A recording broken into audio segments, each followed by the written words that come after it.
that.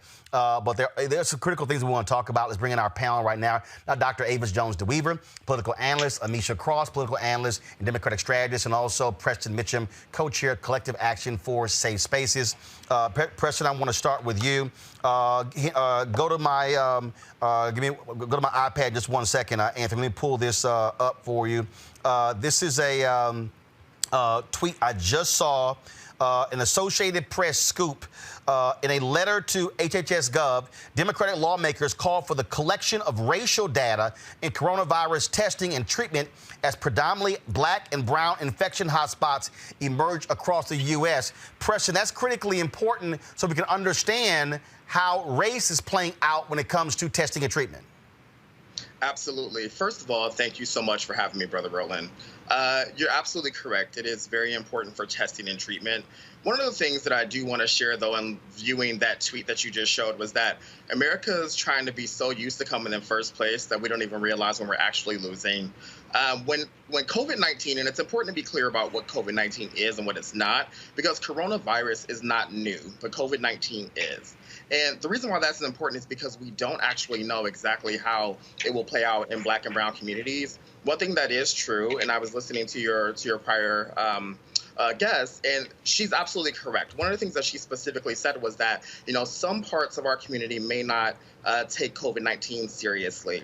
We know that it is something that's impacting a lot of our communities. I live in the Washington, D.C. area. We've seen how it's been critical in its impact on our black and brown communities out here, which is why the governors of Maryland and Virginia and the mayor today of D.C. has issued stay-home orders. But to your point, absolutely, we need to understand pre-existing conditions in the black community because we know that has a critical impact on COVID-19 and really how it's responding to our bodies. And yeah, that's the one thing we need to really be sure to be true, because one thing that we absolutely know is hurting us is lack of information, and that lack of information is being perpetuated and exacerbated by media that really does not have our best interest at heart. This letter I'm talking about, Avis, came from Congresswoman Ayanna Pressley. Go to my iPad, Anthony. This is what this Associated Press story said. In a letter sent Friday to Health and Human Services Secretary Alex Azar, Senator Elizabeth Warren and Representative Ayanna Pressley, both from Massachusetts, said comprehensive demographic data on people who are tested or treated for the virus that causes COVID-19 does not exist. Over the weekend, cities with large black and non-white Hispanic populations emerged as new hotspots for the spread of the virus. We talked about what is happening in Albany, Georgia. We talked about what is happening in New Orleans. We're seeing, Avis, what is happening. We're seeing, Avis, what is happening right now. First of all, I'm getting a lot of feedback, y'all, so y'all please take it out of my ear, please. We're seeing what's happening right now in Alabama, in Mississippi.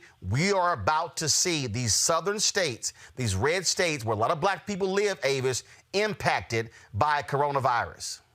Absolutely. And what's particularly concerning is that we know that this nation has a history. There's been a long history of data and research that have shown disproportionate impacts around basically the entire range of health challenges that we face in this nation. And so oftentimes our communities are impacted at a much higher rate, not only because of our isolation in terms of where we are and where we're located, which sometimes has a lot to do with it as it relates to environmental racism, but also because of just access to treatment and how we are treated in the process of getting treatment. There's been a lot of studies that have shown the impacts of quote unquote unconscious bias in terms of how we are treated when we complain about not feeling well. Our particular what we normally say is our problem, what's hurting us, when we go and we tell the symptoms, they're not taken quite as seriously as when a white person presents and they provide the exact same symptoms. And so there are a whole range of issues that we're going to be facing, not only as it looks like we're seeing in terms of the spread of this virus to those areas who are majority black, or at least have a disproportionate number of black folk, but are we going to be treated fairly when we are dealing with very limited resources in terms of access to tests, which have not been rolled out to the degree that it needs to be so that literally everybody that needs one can get one. And I don't trust this government, quite frankly, under this leadership to be able to provide enough ventilators. So when doctors are making the decision about who do we save who has access to the limited quantity of resources that we have, if we were going to look at what history tells us about how Black folk are treated in our health system writ large, it doesn't give me much confidence at all that we will be treated in the same way and with the same high level access to quality of care as our white counterparts. Amisha, speaking of that, go to my iPad. Bassi Ophiong, a brother who was weeks away from graduating, Amisha, from Western Michigan University, complained of coronavirus symptoms, was turned away from the hospital. He is now dead. It's frustrating. I want to say it's unbelievable, but it is absolutely not. What we know is that coronavirus and its treatment and its cautionary tales for African Americans are a whole lot higher and a whole lot less recognized in receiving the notoriety that we see from some other cases. We know that the CDC, for instance, isn't even breaking down demographics for African Americans. Many African Americans are considered non-essential employees, but they still have to go to work. So because of the fact that there are so many who are working these low-wage jobs who are still required to show up every day, not everyone can isolate from their children or their family. More African Americans have elderly people in their households. So there's a very strong instance of this being able to get passed on, and not to mention, like the case you just mentioned, so many African Americans are being denied the test in and of itself, even when they're presenting major symptoms. This again, folks, we're seeing the issues all across the country. Preston, we are very concerned about what is happening across the South. New Orleans, I mean, you talk about what's happening here. I saw New Orleans as a major issue. In fact, Cliff Albright, co-founder of Black Voters Matter, over the weekend, he had posted a tweet that said, if you look at what's happening in Albany, per capita, Albany, Georgia right now would rank as the third most volatile coronavirus hotspot in the world. Albany, Georgia is not getting the level of attention that New York City is there. But again, we have to recognize, in terms of how fast this thing is going. And in fact, if you pull up in just one moment, Anthony, if you pull up this graphic that was posted, Cliff posted this here. This is what he said. He said it took 2 months for the U.S. to reach 1,000 deaths from COVID-19. It took 3 days to reach the next 1,000.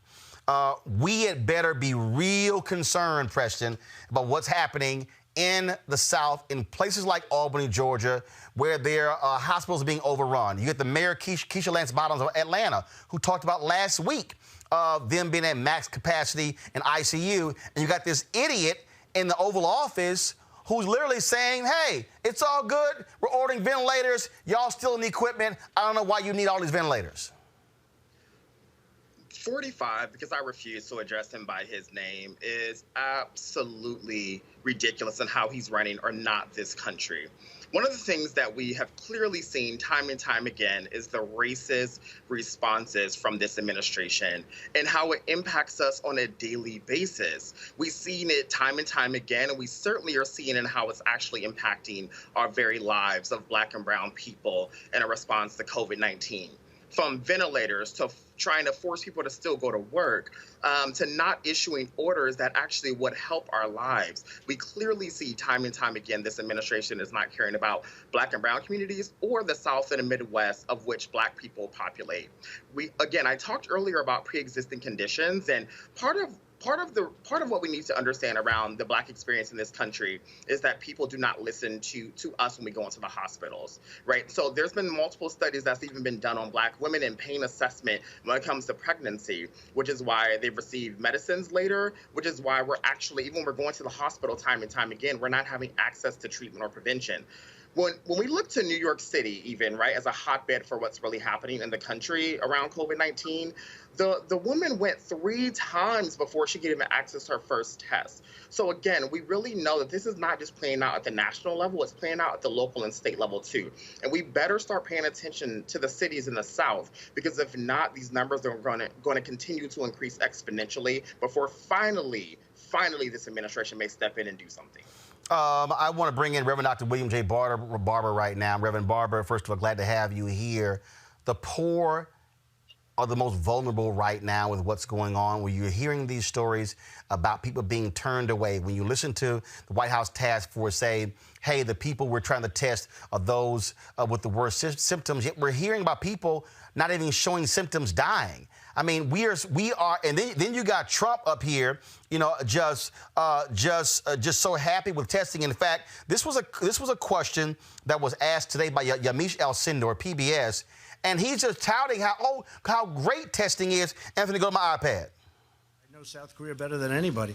It's a very tight. Do you know how many people are in Seoul? Do you know how big the city of Seoul is? 38 million people. That's bigger than anything we have. 38 million people, all tightly wound together. We have vast farmlands. We have vast areas where they don't have much of a problem. In some cases, they have no problem whatsoever. We have done more. That's very hard. I know South Korea better than anybody. It's a very tight. Do you know how many people are in Seoul? Do you know how big the city of Seoul is? Come on. So now, here's the problem with that, Reverend Barber. One, he's a dumbass. There are not 38 million people in Seoul. There are only 9.8 million people in Seoul. There are 51 million people in the entire country, but he knows Seoul better than anybody else. I mean, we're dealing with sheer incompetence from this idiot in the Oval Office. Yeah, and you know, from a preacher standpoint, Roland, we're dealing literally with evil. Now, I don't say that too often, but I was reading this morning Zechariah 7:10, where it says, "Do not oppress the widow, the fatherless, the sojourner, or the poor, and let none of you devise evil against other folk." In other words, when you do policies like this, the scripture actually calls it evil. And when you talk about black people and poor people in the South, black and poor, these states were already the states that denied Medicaid expansion because they hated Obama. That means many rural hospitals closed in the South or already undermanned in this process. And so this is total ineptitude and will cause major deaths. You know, my daughter, Roland, is a PhD from Harvard in public health. She's advising the Poor People's Campaign along with Dr. Mary T. Bassett, director of the Francois Xavier Center for Health and Human Rights at Harvard. And listen to what she just wrote me. This is a woman who used to be with public health in New York. She said the absence of a coordinated response from the federal government has left states to fend for themselves and in some cases compete for life-saving supplies. As we've seen with other epidemics, communities that have long been subjected to racist and unjust policies, people of color, people living in poverty, and immigrants will be harmed the most by this botched response. That this response in itself will have a racist impact economically, but also from the standpoint of sheer death. And so once again, we are seeing what someone who is just racist at his core in his policy and backwards in his policy is going to create even more harm in our communities. And obviously, we talk about forcing states to fend on their own. Is exactly what's happening. In fact, states competing for equipment because you've got Trump basically questioning whether they even need additional equipment. Right.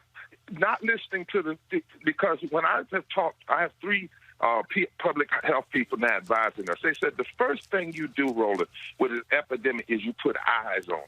So the first thing they should have done is the moment it was breaking out in China, we should have already been over there. We should have already been over there before it ever got here, before the first case, because you have to put eyes on it in order to deal with it. We missed all of that, botched all of that, and notice he's acting like 100 or 200,000 people dying is a good thing. Now, you have to understand that mentality, though.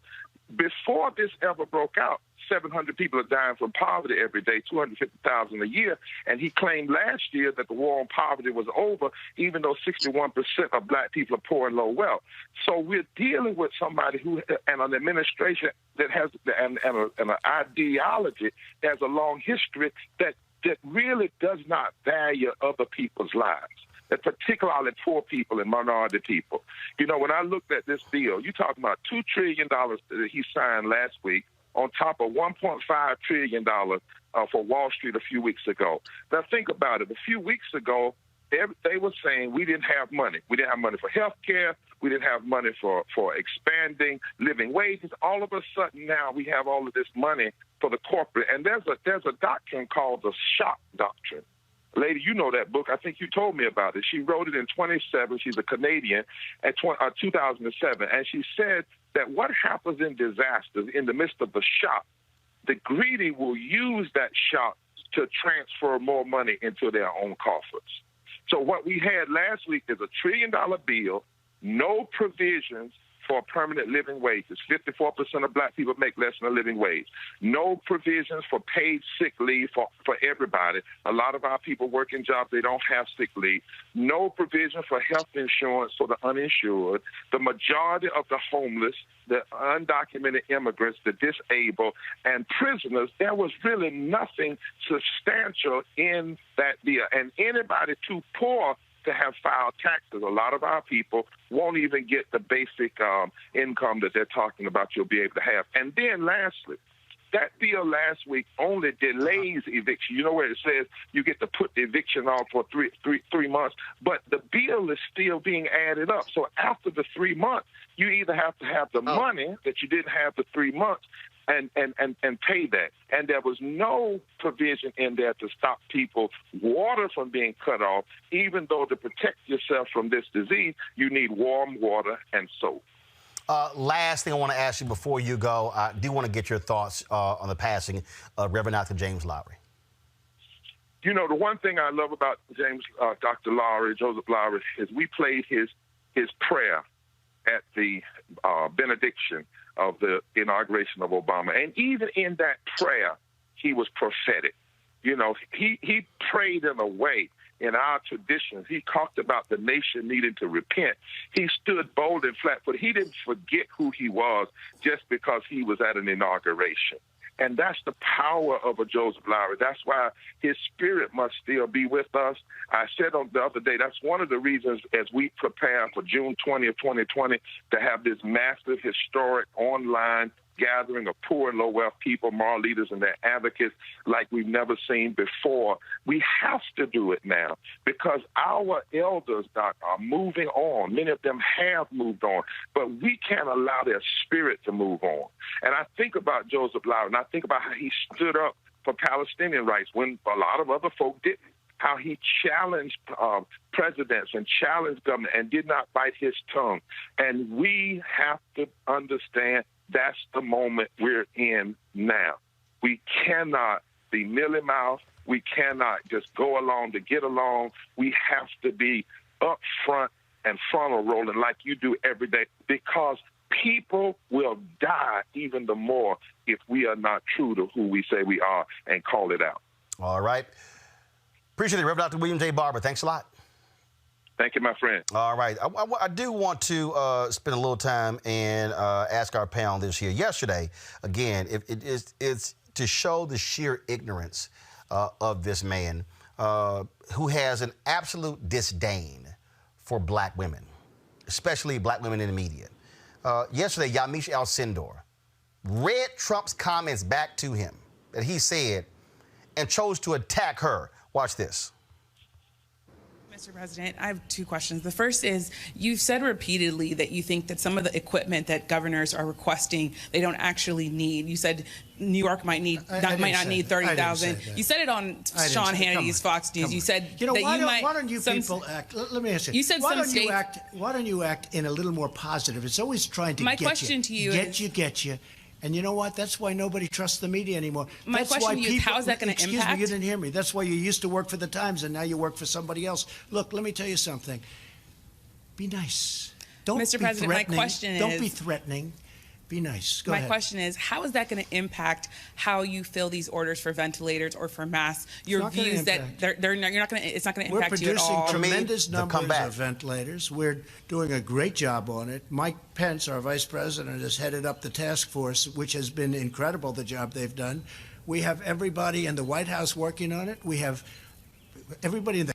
Thank you, Mr. President. I have two questions. The first All right, so that was that question. And then, of course, today, again, same issue you have here. with this truly arrogant individual. Yamiche asking another question, calling her nasty again. Play it.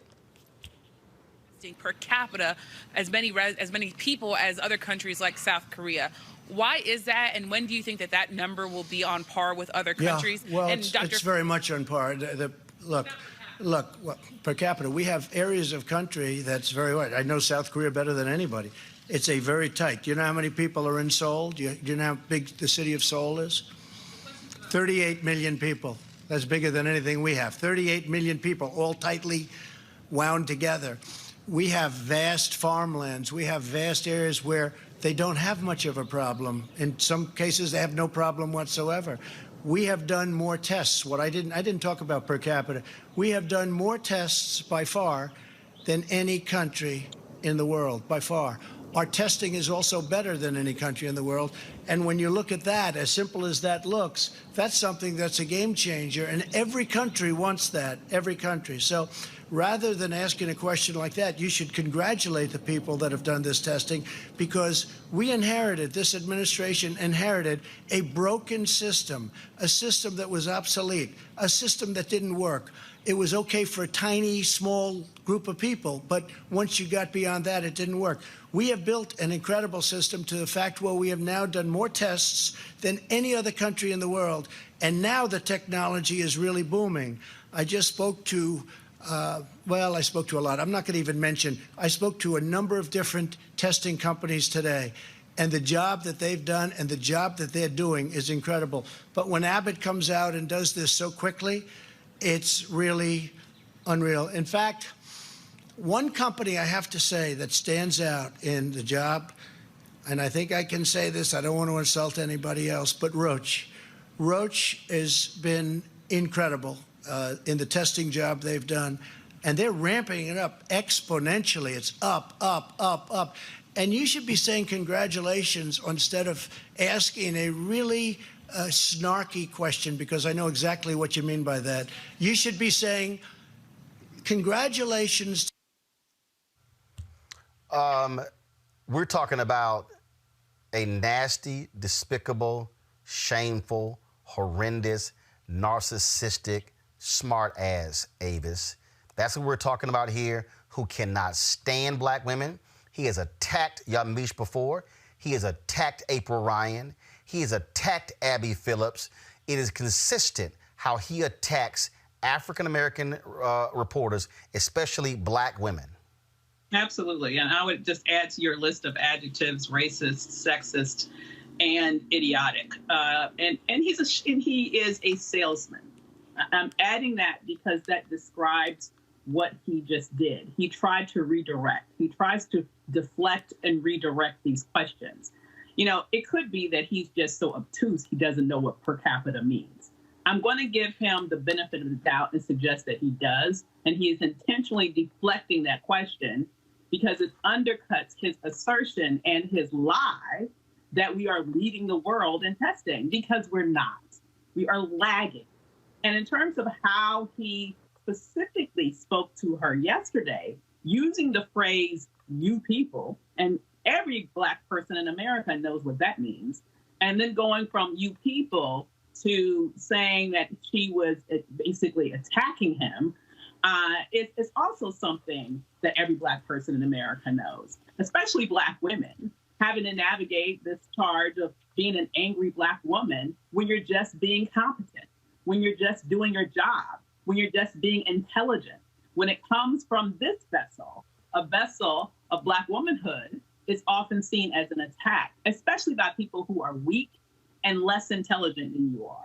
And so what has happened with this situation that we're facing is we have in leadership someone who is woefully underprepared for this job, but at the same time, someone who is woefully compensating himself in terms of his sense of self-aggrandation.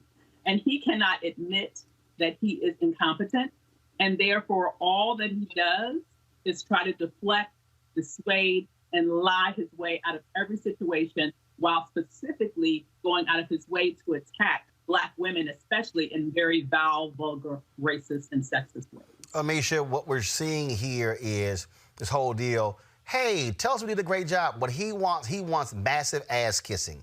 He thinks he's done the most great thing in the world. When he says we inherited a broken system, that's a lie. The fact of the matter is his CDC failed when it came to their test. When they wanted to have 3 different areas, when the WHO focused on 2, and then when their test failed, they said, oh, drop the 3rd one, go back to the other 2. His system failed. His CDC failed. His FDA failed and was slow in responding. And what he wants to do is put lipstick on a pig and then to say, oh, it's gorgeous. No, it's not. He has massively failed the American people. Absolutely. And what we know about Donald Trump is that, first and foremost, he's a narcissist. He has also all but said, and in many ways actually said it straight out, that he's not even intent on helping people through this coronavirus who haven't been people who have been kind to him. Kind to him means that you doled on him, that you've exalted him, that you've sat at the feet of the president and worshiped him.